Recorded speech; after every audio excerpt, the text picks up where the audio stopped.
Thanks to Rocket Money for sponsoring today's video. More on them later. Hello everyone, my name is Tuv, and today we're going to be talking about the disturbing world of unknown cults. In this video, we're going to try our best to talk about cults that aren't really talked about, but it's kind of hard to find them because, one, that's just another rabbit hole of research, and two, even the unknown ones at some point got talked about either on a YouTube video or on a Netflix documentary, so I tried my best on this list. And also, in case you guys think I did not upload last week, I actually did, or maybe a week and a half ago now that this video is, whenever you're watching this. It was just a messy release of my creepypastas based on true stories video. It got age restricted, and then I re-uploaded it, and then that one got taken down for violating community guidelines, and then YouTube brought it back. So I currently have 2 copies of the same video on my channel, and then YouTube removed the age restriction from the original video, and it's just such a messy release. So I do want to apologize for that. Like, what type of YouTuber has a messy release for a video? I guess I do. Sorry about that. But yeah, this video gets very dark, as do all of my videos, but just giving you guys a fair warning, and I'd be lying if I told you I didn't just say that for the YouTube reviewer that's watching this video as well. Hello, Mr. or Mrs. YouTube reviewer. I promise you, this is censored to the perfect degree where my audience doesn't complain and you guys don't complain either. And now a quick word from today's sponsor. So I recently found out I was being charged for Adobe Creative Cloud for 21 bucks a month, along with some other services I had completely forgotten I was subscribed to. Now, what if I told you there was a way for all your subscriptions to be laid out neatly in front of you and let you say, you know what? I don't remember subscribing to this. Let me just cancel it. Well, today's sponsor, Rocket Money, has got you covered. This personal finance app allows you to manage subscriptions, lower bills, make a custom budget, and grow your savings all in one place. I love using Rocket Money to cancel subscriptions safely and securely. You can even cancel from within the app with just a couple of taps. No need to worry about customer service calls. Or when you're trying to cancel the subscription through the website and they hide the button and they make it so small. Y'all really had to make the button that small? But don't even worry about that. You can easily cancel it within the app. Rocket Money has helped save its customers an average of $720 a year, with over 500 million in canceled subscriptions. To save more and spend less, join the over 5 million members already using Rocket Money. Go to rocketmoney.com/tuv or click the link in the description below to get started for free. And now let's head back to the video. Claude Vorilhon's Raelism. Did aliens create humans? Well, most of us would probably think a little bit before answering that, but for members in the Raelian Church, the answer is an instant yes. In fact, this is one of their core beliefs, also known as Raelianism. I hope I pronounced that right, or else this is going to be episode 8000 of Tuv mispronouncing something. Anyway, this movement believes that Elohim, a species from out there in outer space, used their advanced technology to create humanity some 25,000 years ago. So if that's the case, then where does the God that so many cultures believe in come from? Well, this UFO movement believes that Elohim, our creators, have historically been mistaken for gods. And just to clarify here, Raelism is an atheistic movement, which means they do not believe in deities or their existence at all. Actually, most of this cult's belief is simply centered on the Elohim species, and them coming back and some sexual liberty. Their leader, Claude Vorilhon, a former journalist and racer who began the whole thing back in the 1970s in France, believes that the Elohim created 40 human hybrids that have been prophets that tell the world what the true origin of human beings is. And can you guess who the 40th prophet is? None other than Claude himself. Others on the list include Jesus, Elijah, Muhammad, and Buddha. Claude, who published these claims in a 1974 book titled Le Livre qui dit la vérité, also known as the book that tells the truth, also maintains that since the Hiroshima bomb of 1945, humans entered the age of apocalypse, which then triggered the need to use scientific and technological developments for peaceful purposes. Apparently only when this is accomplished will the Elohim return to share their own tech with humanity and hence establish a utopia. This return, as Claude was told by the Elohim, might happen in 2035. Pretty fascinating so far, but there's a lot more. For instance, they also believe in human cloning, something that creates the hopes of immortality for them. They made these baby cloning remarks back in 2001, where they claimed the ability to do so at a fee of $200,000 per baby. Once the media picked up on the story and critics began hitting back, the FDA quickly shut them down after. And then, rather oddly, sexual experimentation, as I've hinted, seems to be a big part of their movement. They encourage free love and tend to view sex as a natural, vital, and healthy aspect of life. At first glance, this may seem a little bit harmless as just some weird cult cult, having some orgies probably, okay, until you realize that Claude has been described as a sex maniac who abuses his power to have sex with the women that follow him. It's also been said that what they call sensual meditation, an example of which happened in 1974, involves members stripping naked and pleasuring themselves openly, and during it, the men persuade the women to have sex with them in order to become more fulfilled. This has also been viewed as a breeding ground for SA of minors, as there were accusations where two members violated an underage person, with allegedly her mother allowing it all to happen, which is just so disgusting. I actually don't think I can overstate just how much sexual stuff goes on in this cult. It's probably just easier to say that there seems to be almost no rules when it comes to sex, at least more rules for the women and less for men. That's what I'm getting from this. Men, even the married ones, are told their women cannot be monogamous. Sexual release is seen as welcoming the Elohim, open air sex is encouraged, and the list goes on. Then of course Claude, as a representative of the Elohim, gets privileges of his own, which includes the Order of the Angels. And it's just a bunch of young women that have been chosen to welcome the Elohim. Look man, as much as I could get into detail, I am not going to. YouTube kind of scared me with the age restriction stuff, but basically it's just manipulation and abuse of young adults, and mainly women. But not to say there's not men, it's both. But yeah, it's pretty disgusting and pretty fucking weird. If you do want to learn more about this specific topic, there is a Netflix documentary. It goes way deeper than what I just covered, and it even follows up with some court cases. So yeah, shout out to that documentary. Let's head on to the next cult.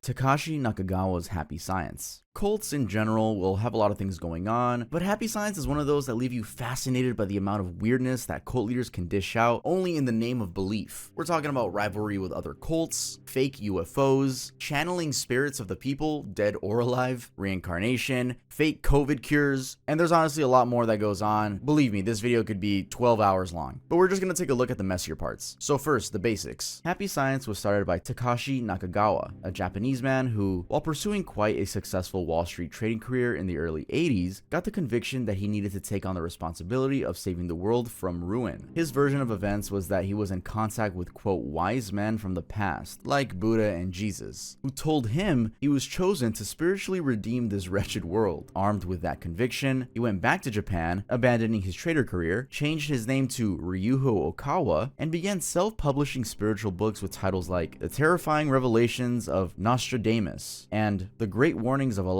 These books became instant hits and followers began streaming in. Initially, he just claimed to be able to channel spirits from the past, like being a reincarnation of Buddha, but then his claims got larger and crazier by the day, to a point where he settled on being a supreme deity, a rebirth El Cantare, a god from Venus. Now, of course, with increased followers, filled stadiums, where he'd do stuff like hop out of a pretend UFO, and lots of publications, according to the website, that's 3,150 books published. Money began flowing in, and so did the prestige. In fact, the organization grew from a relatively small group, just Okawa and a staff of 4 in Suginami, Tokyo, to a worldwide movement with a claimed 11 million followers and thousands of missionaries in over 165 countries. The revenue estimates were as much as $45 million a year. I mean, they did well enough to put their headquarters right here in the US, Tribeca, New York. Now, away from the money, while Happy Science began with claims of being a study group on human happiness, its later years have been nothing close to that. For instance, during the COVID-19 pandemic, they were selling coronavirus-themed CDs and DVDs of lectures by Mr. Okawa, claiming that his voice alone held immune-boosting power. And as if to double down, in Japan, they were selling virus-related blessings for anywhere from $100 to more than $400. Also, sometime in 2020, Okawa decided to make a film, an in-house production written by Sayaka Okawa, his daughter, and focusing on none other than Okawa himself.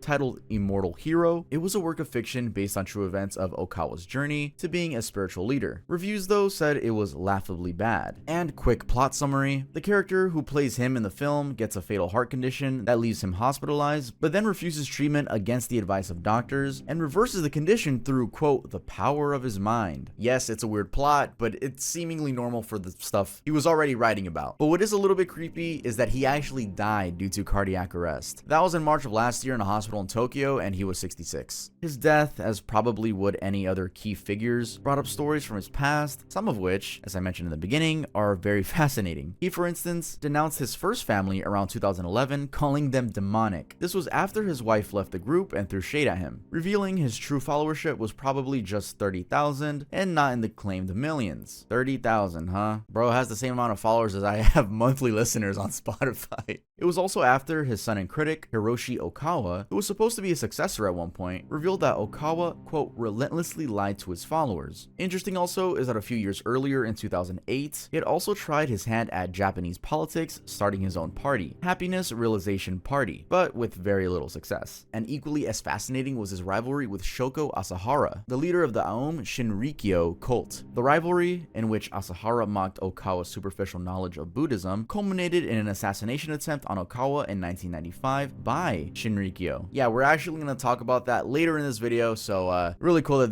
this had a connection. And although it's not very clear on who succeeded Okawa, like if there was like a junior Okawa or something, someone that took over, that's not really known, but Happy Science is very much active and very heavy on selling books. I mean, they got 3,150 books. I wouldn't doubt they're making some decent money. If there's even one loyal follower that's like, oh, I gotta collect all of them like a Diary of a Wimpy Kid collection, you know, they're probably making decent money. But yeah, that's really it for Happy Science. Let's move on to the next one.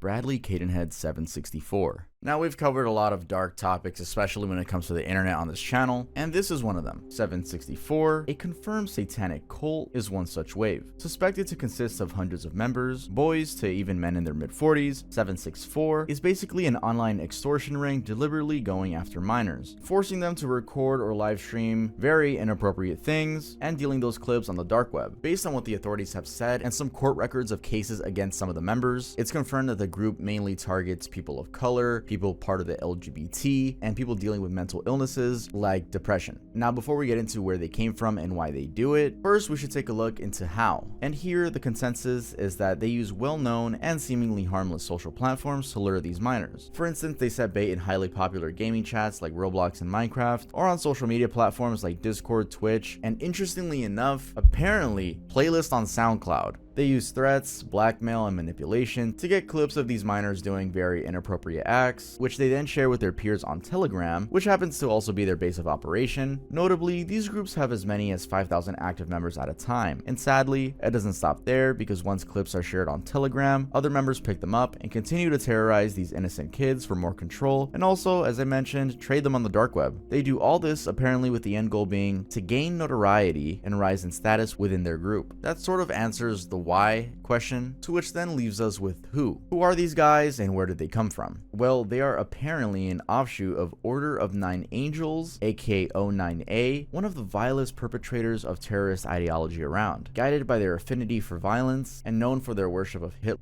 Satanism, and pieces of the Wiccan religion. Wiccans are known for their witchcraft practices, spells, rituals, and magical traditions. Surprisingly, part of this information that 764 was affiliated with O9A came to light after one of the members, 23-year-old Angel Almeida, was arrested for gun possession in Queens, New York. The FBI was tipped regarding Almeida's social media, where he had been sharing images of violence against animals and kids. In the raid on his apartment, they found a 9mm handgun, ammo, and books about O9A. However, an item that stood out about the raid was a, quote, blood covenant, something common with O9A members. In this case, it was a blood smear drawing, a hooded figure with glowing red eyes. At the bottom, the drawing was signed, "A covenant signed in blood. May the devil walk with you always. Satanae manibus," a common O9A oath. The last phrase, just so you know, means by Satan's hand. It's Latin. Now, I should emphasize that 764's activities have been extremely devastating, affecting thousands of people, including hundreds of minors, to the point where the FBI issued a public service announcement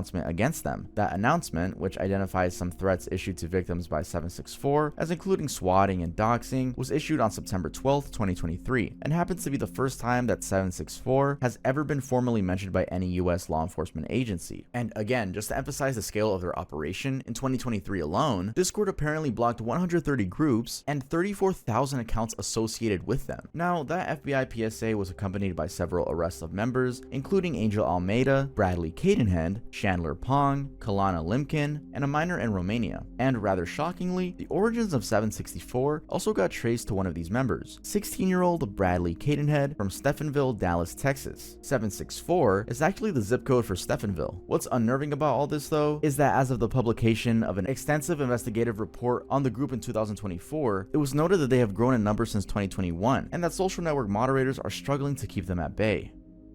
Kōtama Okada's Mahikari. If you search Mahikari on Google, you are likely to end up on the Tsukyo Mahikari website, where the About section talks of light energy that purifies the spiritual part of people, and also about organic gardening as a spiritual practice. Generally, reading through the website, this self-described nonprofit spiritual and community service organization looks and feels very appealing and forward-thinking. That's especially on matters of environmental conversation. I mean, they did get a Tsukyo Mahikari Day, which would be September 27th in Honolulu, for a 10-year streak of beach and park cleanup. They also got accolades from an LA mayor, James Hahn, in 2004 for helping create a peaceful and harmonious society. However, underneath all of this, there are layers of deception, shaming, and a host of other dangerous practices that are hallmarks of cultic organizations. And just so you know, this is not my assessment. Several ex-members have described their time being there as being in a cult. One member, let's call her Lopez, for example, talked of how she joined the cult from a simple interaction with a work colleague. We can call him Fred, where Fred healed her headache through spiritual energy. She soon got introduced to this energy, true divine light, and a lot of other religious practices, including the Kenshu, a spiritual initiation ceremony where one is finally allowed to carry and reciprocate the light, signified by wearing the omitama, a holy pendant.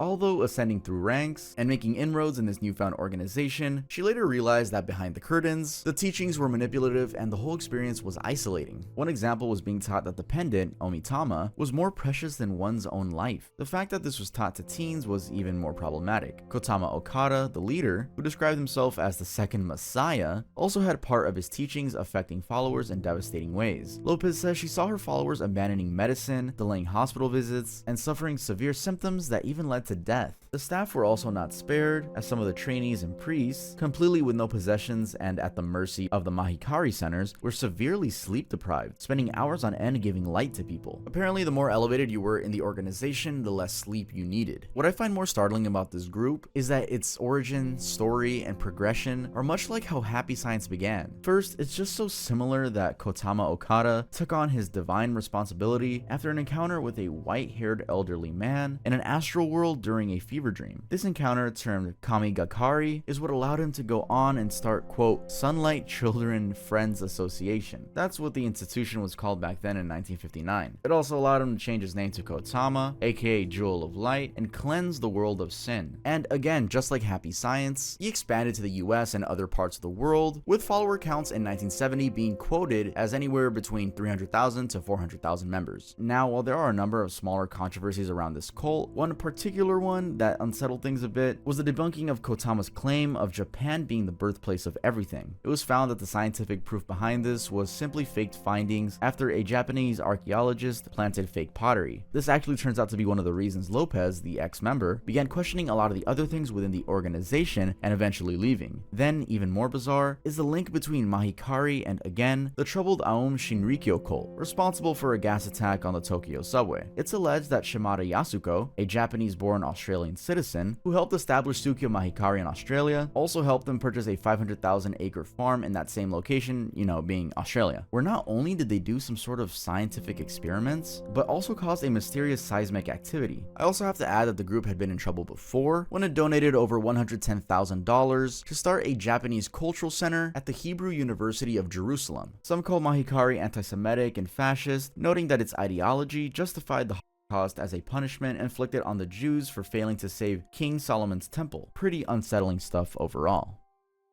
Julius Schacknow's The Work. In the early 1970s, a charismatic Brooklyn-born man, Julius Schacknow, began a movement that, while having humble beginnings in New Jersey, grew to become a thriving apocalyptic cult in Connecticut that can only be summed up as fascinating. Described as having a beard, long hair, and green eyes, this man, who also had a liking for white robes, had somehow convinced his followers, as many as 300 at the cult's peak, that he was a reincarnated Jesus Christ. He had also declared himself as an oracle of God, with a mission to save mankind from the evil on earth. According to him, this meant that he could judge the sinners and also heal people of addictions and illnesses. But just like you've seen with the last cult, there is a stomach-turning catch. He declared that salvation was only obtainable through having sex with him, and he made a very clear loophole that allowed him to do that. You see, having declared himself as a reincarnation of Christ, according to him, it meant he didn't know about sin. So then how do you get to know about sins? Easy, by taking part in them. In fact, that's why he also called himself the sinful Messiah and called the sex God's work. Using this perspective, Schacknow justified a lot of abuse on the cult's members. There were allegations that even beyond his members, he sexually assaulted his own family. He was a father of 5 and a husband to 7. His stepdaughter accused him of SA, stating that he preyed on her when she was only 11 and didn't stop until she turned 18. Now, pretty sickening behavior, but beyond the polygamy and sexual perversion, Schacknow had even more stuff going on. For instance, he sold his followers a mission that he called the Work, basically a holy mission that needed to be advanced before the apocalypse, and they did so quite successfully. They built and expanded real estate and construction businesses to a peak of around $100 million in yearly sales. Yes, this somehow unknown cult ventured into real estate and was successful. The operation of the businesses, I guess because Schacknow was busy with the other stuff, had been under his chief apostle, Paul Sweetman, and his wife, Joanne Sweetman, aka the Holy Spirit. Schacknow only encouraged the members during their 6-hour Sunday services. He encouraged them to give their utmost best to the business, while the Sweetmans did the rest. And the rest here includes J.N. North, also known as Century 21. Their 5 franchise real estate company headquarters, which did major works around town. Weirdly, by the end of the 80s, these businesses collapsed, something which then began a series of misfortunes, including scores of members deserting the cult. One key misfortune, though, is the murder of the chief apostle, Paul Sweetman. As I've already said, Paul was a key figure in running the cult's businesses, given he'd been sued in 2000 for fraudulently taking a $3.2 million loan from a Hamden bank. However, when the cult's business collapsed, and after Julius died in 96, there was a tussle as to who should take over and control things. This tussle lasted for years, and in 2004, it led to the death of Paul. Joanne, his wife, and also Julius's ex-wife, had reported him missing on July 24th, 2004, and nobody seemed to be able to tell where he'd gone. It wasn't until 2014 that police found one of his legs buried at a golf course. A lengthy investigation then ensued and led Rudy Hannon, age 72, and Sorik Minery, age 42, former members of the cult, being charged. They had killed Paul by stripping him naked and leaving him in a freezer, believing he was hurting Joanne and that God would want them to do so. They then cut him up and buried his body in different locations. Hannon, who also happened to be Julius's real brother, had apparently spent months convincing Minery that the death needed to happen. A surprising detail is that although they did it together, Hannon, years after the killing, would blackmail Minery into sending him money, telling him it was either that or he would snitch on what they did. Oh, and this whole murder plot, as it was later discovered in court, was orchestrated, or rather set in motion, by Joanne Sweetman over a battle over profits. Joanne died in 2011 though, before most of these things came to light. Hannon died in 2022, aged 77, after contracting COVID-19. Minery, 47 now, got 20 years in prison. And as I already mentioned, Julius himself died years earlier in July 96. His cause of death was never revealed, with the only available detail being that he died in his sleep on a Sunday at the home of one of his unofficial wives.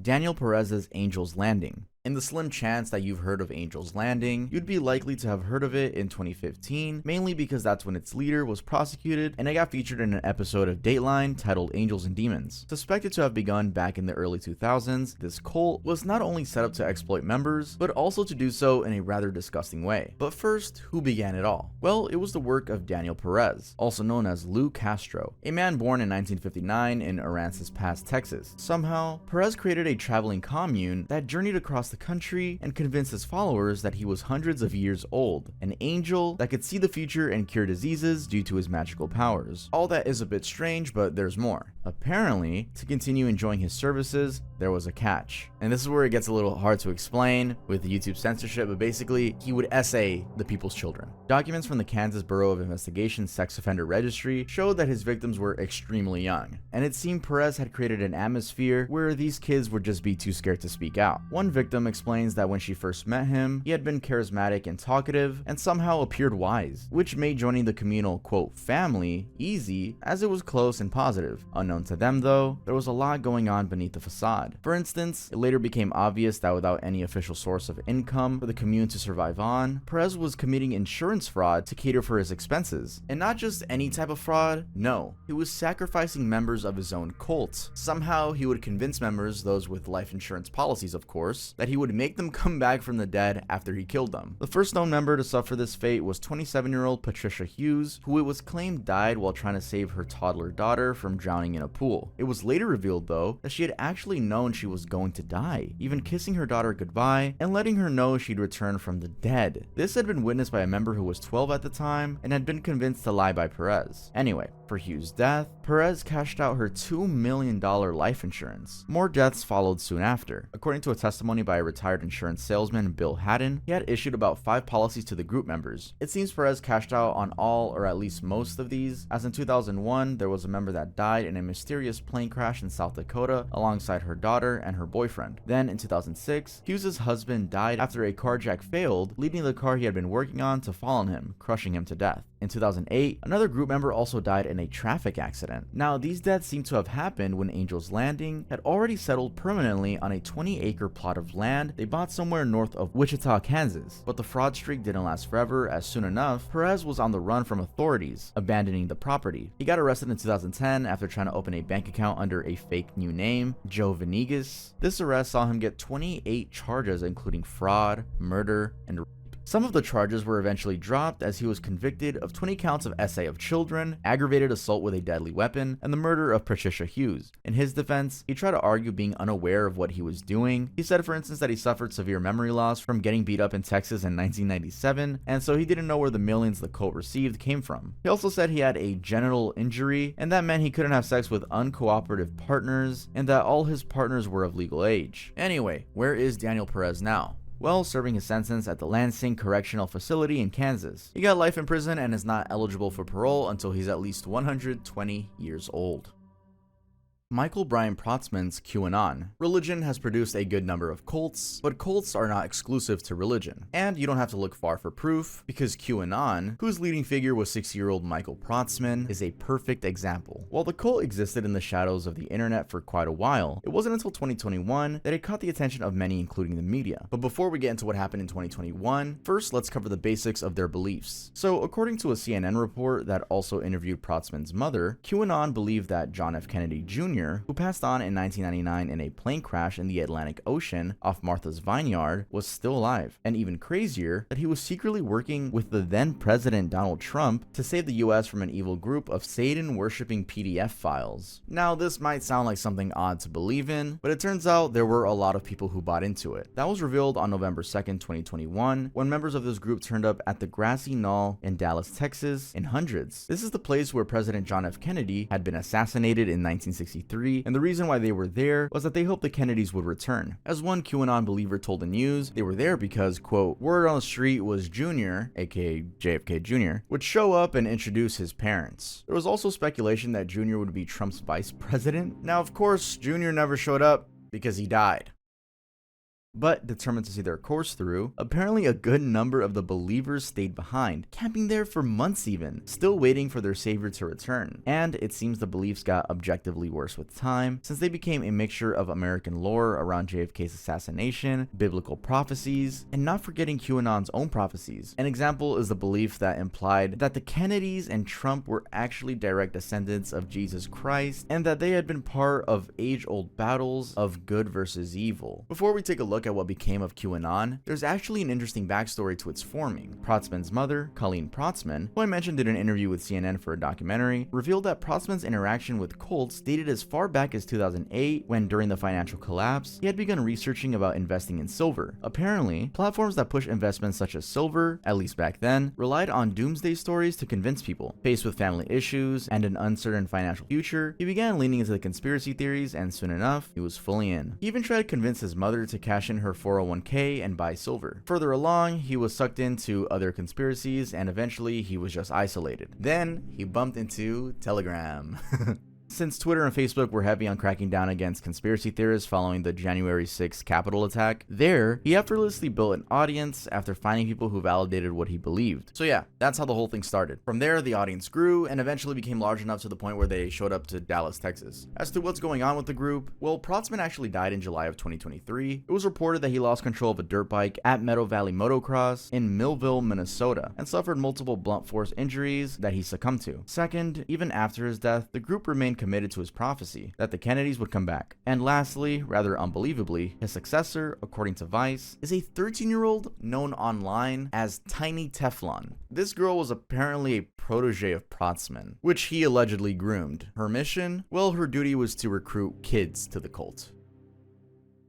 Shoko Asahara's Aum Shinrikyo. Alright, so I've already brought up Aum Shinrikyo in this video, and that word, Shinrikyo, is hard for me to pronounce, but I'm still gonna try Shinrikyo. That's how I say it, and that's how I'm gonna continue to say it for this story. So let's start at the beginning. The morning of March 20th, 1995, in Tokyo, Japan. This was a day that Japan saw one of the deadliest domestic terror attacks carried out by what was termed an obscure group that probably most people had never heard of before. In 5 coordinated attacks across 3 commuter trains, members of this group, later unmasked as Aum Shinrikyo, had left 5 bags filled with liquid nerve agent in the trains in what they believed was a way to spark the apocalypse that would then precede the end times they had been waiting for. Now, you have to understand that Japan's subway is one of the busiest in the world, and so there were bound to be casualties all over the place. That day, passengers had gone about their mornings as usual, but then while inside the trains, they got met with stinging fumes that within seconds had led to choking, vomiting, blindness, and even paralysis. 13 people died from the attack while 5,800 others were injured. This cult, called Aum in short, was quite predisposed to murder and violence, seemingly stopping at nothing to achieve their goals. For instance, just months after the attack I've described, they tried severely to release hydrogen cyanide in different stations, but without success. Before that, in 1989, they had killed Susumi Sakamoto, a lawyer who was working on a class action case against them. They killed his wife and child too. Also, sometime before that 1995 attack, they had driven a truck full of sarin gas around an apartment in Nagano, Japan, slowly releasing it and killing 7 people in the process while injuring 500 others. Also, not to forget, as I had mentioned in the first case, they had tried to assassinate another cult leader, Takashi Nakagawa of Happy Science, after Asahara had already made fun of Okawa's superficial knowledge of Buddhism. They've also been linked to the Mahikari cult, having used Shimada Yasuko, who had helped Mahikari to buy a vast farm in Western Australia, where they ran some unsanctioned scientific experiments. So overall, it was a pretty chaotic cult. Now, in terms of origins, the group is said to have begun back in the 1980s, started by Shoko Asahara, a self-professed Christ who also called himself the first enlightened one since Buddha. Their core beliefs were a mix of Hinduism, Buddhism, and apocalyptic Christianity. And although preaching against materialism, it turns out that material wealth and elitism were at the very center of their operation from the start. For instance, an ex-follower once explained that members would pay for Asahara's bathwater and hair. For $300, one could get about 1 ounce of bathwater. Yeah, he was on his Belle Delphine stuff right there. And even more bizarre, there was an instance in 1988 where a member paid $8,100 for blood initiation, where it's alleged that they drank Asahara's blood. This was seemingly a common thing, as the blood was said to give members more enlightenment. I've also mentioned that they were elitist because, as reported by BBC, many of Aum's followers were students from elite universities who the cult promised more meaningful lives away from the academically pressured lives that they were living. Based on this, one can speculate that recruiting smart people might have something to do with their preference for chemical and biological agents as tools for attack. That could also be backed up by the fact that in Western Australia, they had part of their experiments had included attempts to make nuclear weapons by mining uranium and testing nerve agents on sheep, among other similar stuff. Anyway, for their crimes, in 2006, Asahara received a death sentence alongside some of the other key followers. The case dragged on for an entire 12 years, and it wasn't until July 2018 that he and 9 of his members got executed. It is, however, suspected that the group still exists, classified as a terrorist organization under the name Aleph, and that's spelled A-L-E-P-H.